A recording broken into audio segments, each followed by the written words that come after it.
de esto es que Dios está en medio. Mejor esta posición porque así podemos imaginarnos a la presencia de nuestro Señor descender acá. Qué bueno es poder saber que tenemos esperanza, que tenemos un lugar en el cual reposar nuestras cabezas. Gracias, Padre, porque nos amas. Ayúdanos a corresponder a ese amor. La vida tiene cambios, la vida gira, Señor. Las cosas mueren, Padre, pero tú siempre permaneces y tu palabra sigue siendo la misma. Desde que hablaste, Señor, en esta tierra para que fuera creada, hasta la palabra, Señor, que nos has dado a través de tu Verbo encarnado, Señor, de tu Hijo y nuestro Señor Jesucristo. Es palabra fiel y es palabra verdadera, Señor. Te honramos, te amamos, ayúdanos a amarte. Ayúdanos a amarte, Señor. Que sea tu presencia, Padre, aquí con nosotros, con cada uno. Padre, esté con nosotros hoy. Esté con nosotros hoy, Señor. Que tu palabra no regrese vacía en cada uno, que transforme al corazón, que entre y cambie lo más profundo, las raíces amargas que tenemos en nuestro corazón, las cosas que nos acontecen en nuestra vida, que no comprendemos ahora, a la luz de nuestro entendimiento actual.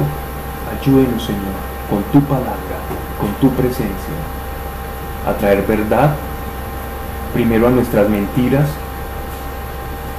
y a las mentiras que nos han vendido, Señor, a las mentiras que se producen a través de nuestros pensamientos, las emociones caprichosas y mentirosas que nos hacen sentir cosas conforme a una falsedad y vivir en ese engaño, Señor. Sáquenos del engaño, Padre, y ayúdenos a responder al amor que nos tienes y encontrar esa felicidad que sabemos existe porque ya la hemos experimentado, solo que a veces se nos escapa, y que este no sea el caso, Señor. Que no digamos aquí cosa alguna que no esté de acuerdo a tu palabra, y que tu voluntad y tu palabra resuenen en quien está hablando ahora a través de tu revelación, y que podamos exponer tu palabra fiel, verdadera, sin apasionamientos, sin doctrinas sesgadas, simplemente tu palabra tal cual nos ha llegado y ha sido transmitida. Ayúdanos a entregar tu palabra lo más puro posible a través de tu Espíritu Santo, en el nombre de nuestro Señor Jesucristo. Amén. Amén. Hicimos una oración larga, pero Él es el centro de todo. Íbamos en Hebreos 11, estábamos hablando de la fe.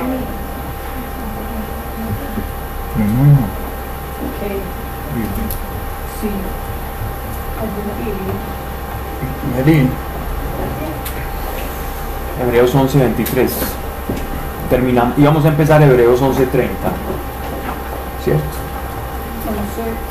Nos estamos paseando, o el autor de la carta a los Hebreos se está paseando por todo el Génesis prácticamente, utilizando a cada personaje avatar de las Escrituras, cada gran hombre de fe, y nos está exponiendo cómo la fe ha sido el pilar prácticamente de lo que iba a ser la revelación. O sea, la fe es el centro de toda actividad religiosa y espiritual.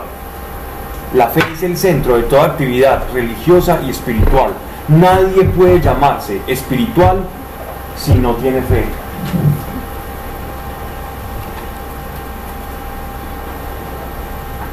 Veníamos entonces hablando de la fe de Abel, veníamos hablando de la fe de Enoc, de la fe de Abraham, y ahora en el versículo 23 ya nos vamos a pasear de Génesis al Éxodo. Por la fe, Moisés recién nacido fue ocultado durante 3 meses por sus padres, que viendo al niño tan hermoso no se dejaron amedrentar por el decreto del rey. Ya lo habíamos explicado, y es como la fe es la antítesis del miedo. incluso ya se ha expuesto en varias charlas del grupo, como el miedo es una fe invertida. Y es que lo es porque si la fe es esperanza y es confianza, si yo invierto la fe, entonces lo que voy a obtener es miedo. Es la certeza de que algo malo me va a pasar. Eso es el miedo. Yo temo aquello que me va a hacer daño. Y aquello que me va a hacer daño implica un futuro y un periodo de expectativa. La fe implica algo bueno que me va a ocurrir, un periodo de expectativa y, en vez de miedo, confianza. ¿Por qué decimos que una persona es desgraciada o es desdichada? Muchas veces tenemos que ponernos a revisar en esa persona desdichada, o si nosotros mismos estamos desdichados en algunas áreas, cómo está operando mi fe.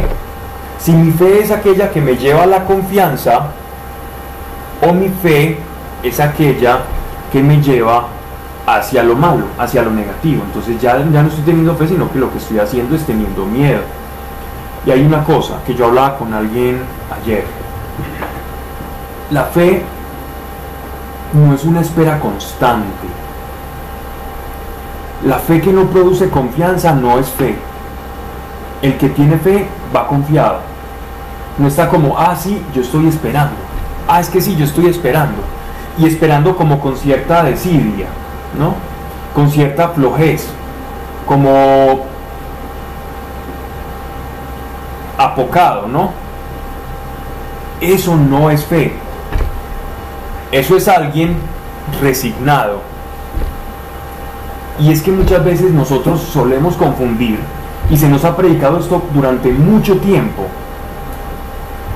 En la Edad Media fue prácticamente gran parte de las homilías que se daban en la Edad Media versaban sobre la resignación. La vida del creyente es una vida de un hombre resignado.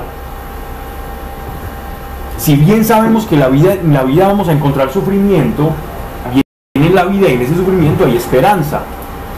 Entonces, cuando mi fe es simplemente en la vida futura,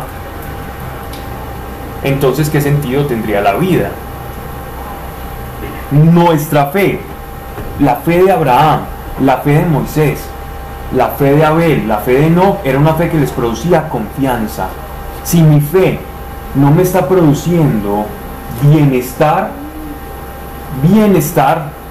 entonces tengo que revisar qué tipo de fe estoy teniendo. O sea, lo que yo llamo fe se le está llamando resignación.